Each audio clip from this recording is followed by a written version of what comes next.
Hello class 9th students. आज चलिए हम पोएम पढ़ते हैं द रोड नॉट टेकन। ये पोएम जो है बहुत ही फेमस अमेरिकन पोएट हैं जिनका नाम है रॉबर्ट फ्रॉस्ट, उन्होंने लिखी है। थोड़ा सा इंट्रोडक्शन देख लेते हैं। The well known poem is about making choices. Road not taken में पोएट चॉइस लेने में कभी कभी ज़िंदगी में कितनी परेशानियां होती हैं उसके बारे में बताते हैं। And the choices that shape अस।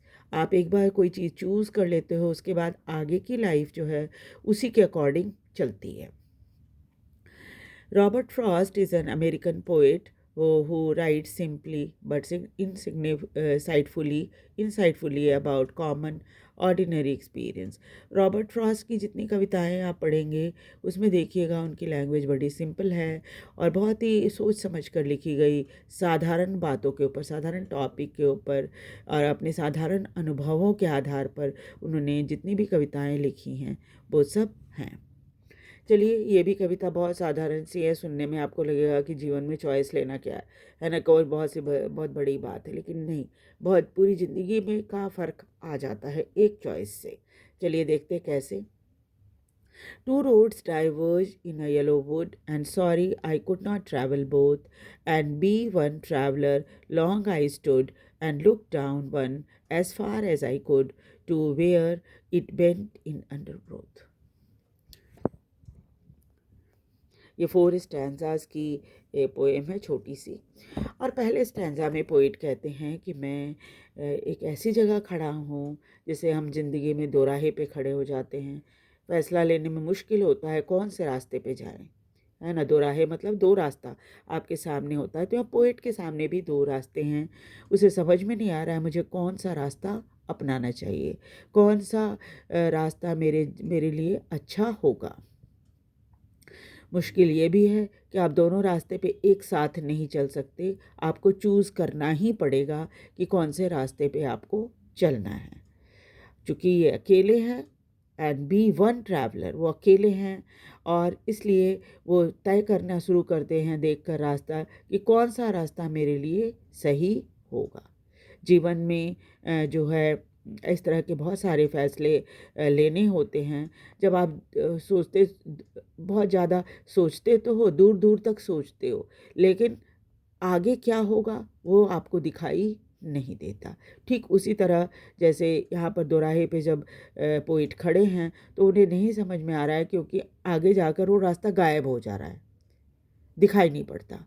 और वैसे में स्वाभाविक है, उनको नहीं पता कि आगे क्या चीज़ें उनको फेस करनी होगी।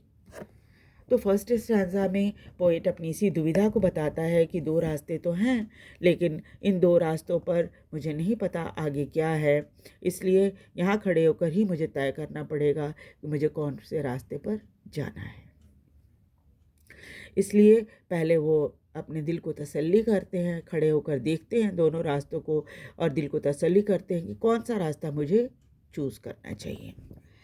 Then took the other just as fair. दोनों सड़कों को देखने के बाद वो देखते हैं क्या क्या बातें हैं जिससे वो जो उन्हें रास्ता चूज़ करने में मदद करेगी। And having perhaps the better claim, एक रास्ता जो है वो साफ़ सुथरा दिख रहा है, ऐसे लगता है बहुत सारे लोग उस पर चले होंगे, तो वो अंदाज़ा लगाते हैं कि ये रास्ता वो है जिस पर बहुत सारे लोग चलते हैं। Because it was grassy and wanted wear, though as for the passing there had worn them really about the same. और एक जो है वो रास्ता ऐसा है जो थोड़ा जिस पर घास है। आपने देखा होगा अक्सर कच्ची सड़कें जहाँ पर होती हैं, कच्चा रास्ता जहाँ पर होता है, बार बार चलने से वहाँ पर की घास जो है वो गायब हो जाती है और फिर पगडंडी बन जाती है ना। तो पोइट देखता है बड़े ध्यान से और फिर वो तय करता है कि एक तो ऐसा है जिस पर बहुत कम लोग चले होंगे और इस वजह से क्या, इट वांटेड वियर, वो अभी घिसे नहीं हैं, जबकि दूसरा रास्ता ऐसा है जिस पर बहुत लोग चले होंगे। And both that morning equally lay in leaves no step had trodden back. Oh, I kept the first for another day, yet knowing how way leads on to way, I doubted if I should ever come back. लेकिन आपको जैसे पता ही है, जीवन में जब हम एक रास्ता अपना लेते हैं तो उसके बाद उस रास्ते को छोड़कर वापस आकर दूसरे रास्ते पे चलना संभव नहीं होता है। एक बहुत ही साधारण सा उदाहरण मैं आपको देती हूँ, आप ज़्यादा आसानी से इसे समझ पाओगे। सपोज़ आपने 10th क्लास का बोर्ड देने वाले हो, या अभी 9th में हो, 10th 11th में जाकर आप ये तय करोगे कि आपको क्या स्ट्रीम लेनी है। अगर आपने 10th में मेहनत नहीं की और अच्छे मार्क्स नहीं लाए, और सपोज़ आप चाहते हो कि 11th क्लास में आपको साइंस मिले, तो आपको कम मार्क्स अगर होंगे तो शायद कोई भी स्कूल आपको साइंस नहीं देगा। फिर क्या होगा? या तो आप कॉमर्स लोगे, नहीं तो आर्ट्स लोगे, और फिर आपकी जो फर्स्ट चॉइस थी वो यहीं पर ख़त्म हो जाएगी 10th के बाद ही।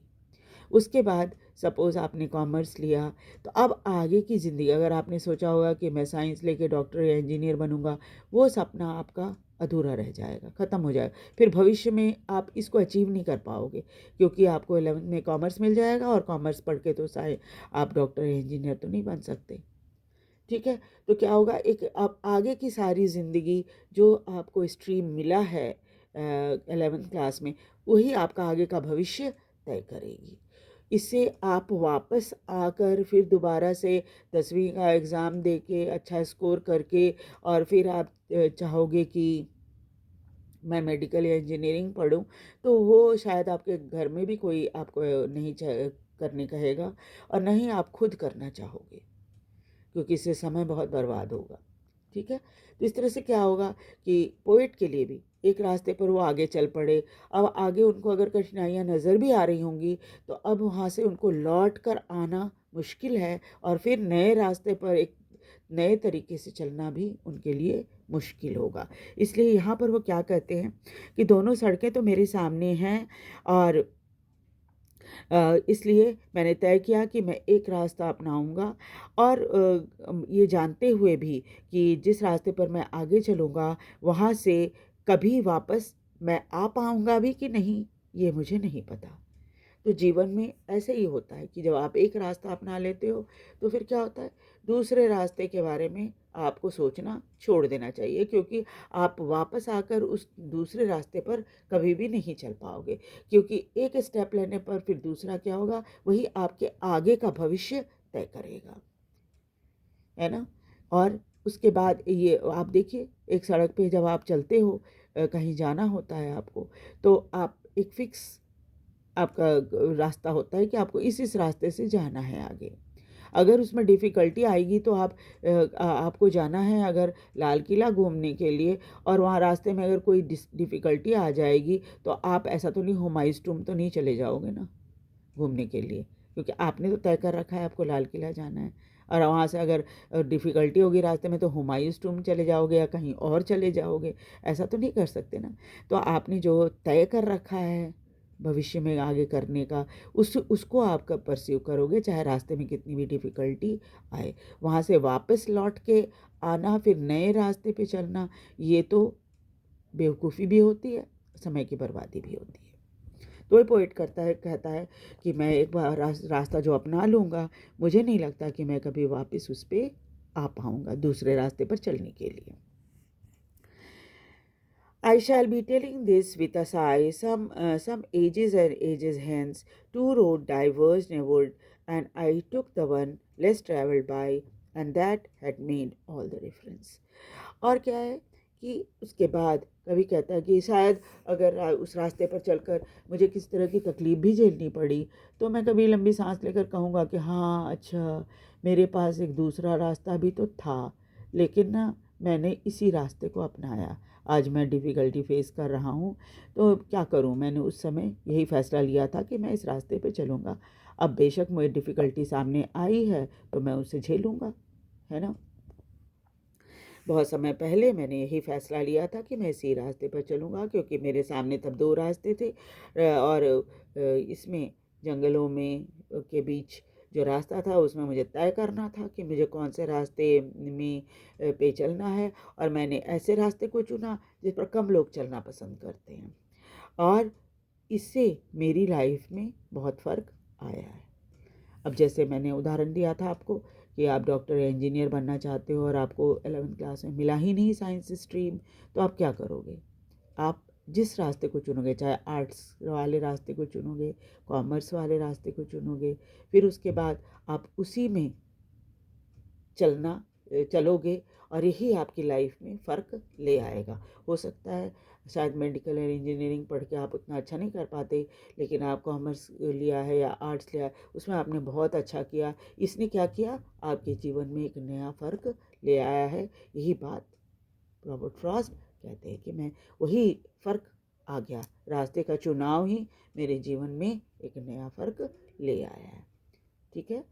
और ये एक बहुत जीवन की सच्चाई है कि आप जब एक रास्ता चूज़ करते हो तो उसी पर आपको आगे बढ़ना होता है, और बाकी आगे के सारे फैसले उसी के अकॉर्डिंग चलते हैं, न कि पीछे आपने क्या किया था उसके अकॉर्डिंग।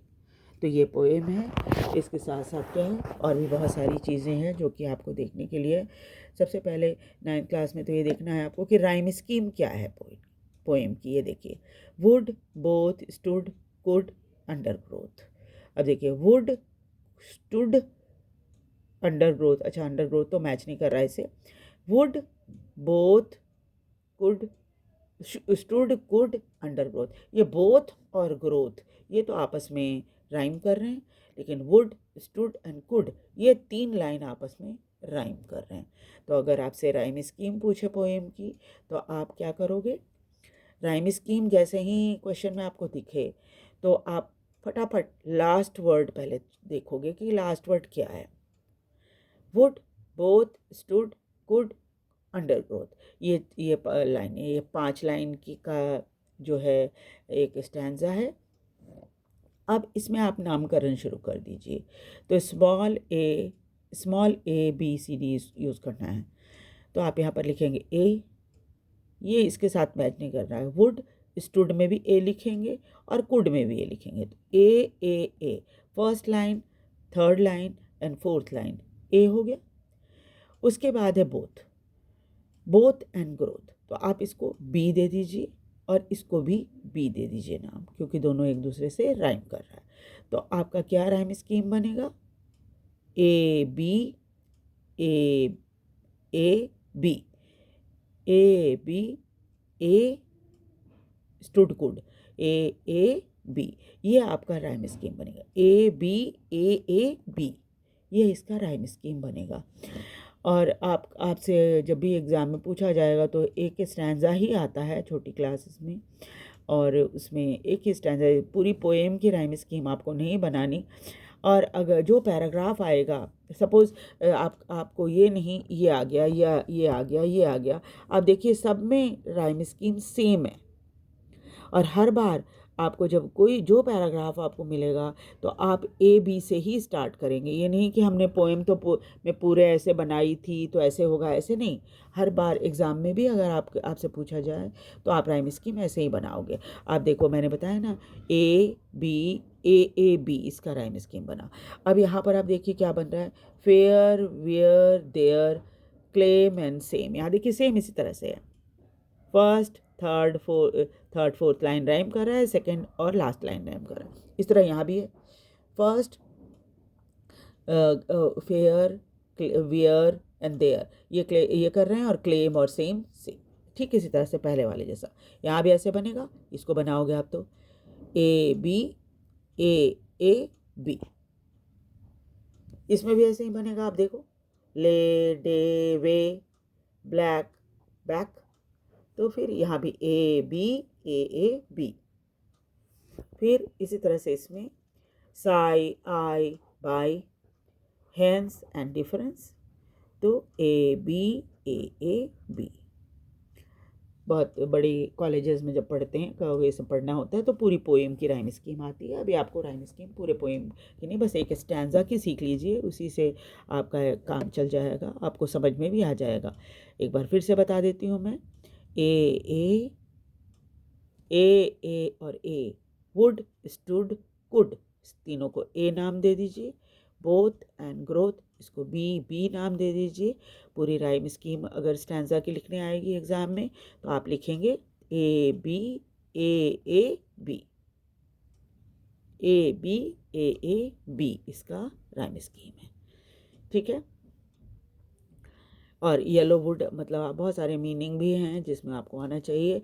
येलो वुड कहते हैं जंगल, जंगल में जब येलो क्यों क्योंकि पत्तियां सूख जाती हैं, पीली पड़ जाती हैं, गिरने झड़ने लग जाती हैं। तो जब पोइट यहाँ पर पहुँचता है तो देखता है कि जंगल के पीली पत्तियाँ ये हो रही हैं, गिर रही हैं, और उसके बीच में वो रास्ता है जिसे उसे चूज़ करना है। ठीक है। तो मैं समझती हूँ आपको पोएम ज़रूर समझ में आ गया होगा, और साथ ही साथ आप इस चीज़ का भी ध्यान रखेंगे कि जो थीम है पोएम का वो आपको पता होना चाहिए, पोएट का नाम पता होना चाहिए, और पोएम का नाम भी ध्यान रखना है आपको। पोएट का नाम की स्पेलिंग, ये सब चीज़ें आपको मालूम होनी चाहिए। और आप इसको वीडियो को लाइक और सब्सक्राइब भी ज़रूर कर दीजिए, और शेयर भी कीजिए ताकि दूसरे बच्चे भी इसका फ़ायदा उठा सकें। Thank you very much.